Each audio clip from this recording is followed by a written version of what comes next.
ಇವತ್ತು ತಗೊಂಬಂದಿರೋದು ಎಕ್ಕ ಅಲ್ವಾ? ನಮ್ಮ ಹುಡುಗರು ರಾತ್ರಿ ಎಲ್ಲ ತಲೆ ಕೆಡ್ಸ್ಕೊಂಡವೆ.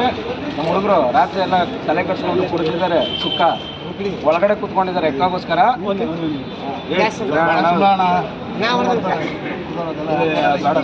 ಆಯ್ತು ಮಾಡಬೇಕು. ಮುಂದೆ ಕಲಿಯುಗದ ಆರಾಧ್ಯ ದೈವ ನಮ್ಮ ಅಣ್ಣವರಾಗಲಿ ನಮ್ಮ ಅಪ್ಪು ಬಸ್ ಆಗಲಿ ಹೇಳ್ಕೊಟ್ಟಿರೋದೇನು ಬಗ್ಗೆ ಮತ್ತೆ ಎಷ್ಟು ದಿವಸದಿಂದ ಪ್ರಿಪ್ರೇಷನ್ ಮಾಡ್ಕೊಂಡಿಲ್ಲ ನೋಡಿ. ಆಕ್ಚುಲಿ ಹೇಳ್ಬೇಕಂದ್ರೆ ವೆಂಕಟೇಶ್ ಕನ್ನಡ ವೆಂಕಟೇಶ್ ಅಂತ ಇವರು ವ್ಯತ್ಯಾಸ ಇದೆ ಏಜು. ಹೆಂಗೆ ಶಿವಣ್ಣ ಹೆಂಗೆ ಆ ಥರ ಇವರು ನಾವು ಅಪ್ಪು ಬಾಸ್ ಹೇಳ್ತಾರೆ ಏನಂದರೆ ಇದು ಪ್ರಿಪ್ರೇಷನ್ ಅನ್ನೋದು ಯಾವುದೂ ಇಲ್ಲ. ಇವರು ದೊಡ್ಡ ಮನೆ ನಮ್ಗೆ ಯಾವುದು ಹೇಳ್ಕೊಡಲ್ಲ ಪ್ರಿಪ್ರೇಷನ್ ಮಾಡಿರಿ ಅದು ಮಾಡಿ ಇದು ಮಾಡಿ. ಯಾಕೆ ಗೊತ್ತಾ, ಇದು ಸಡಗರ ಕರ್ನಾಟಕದ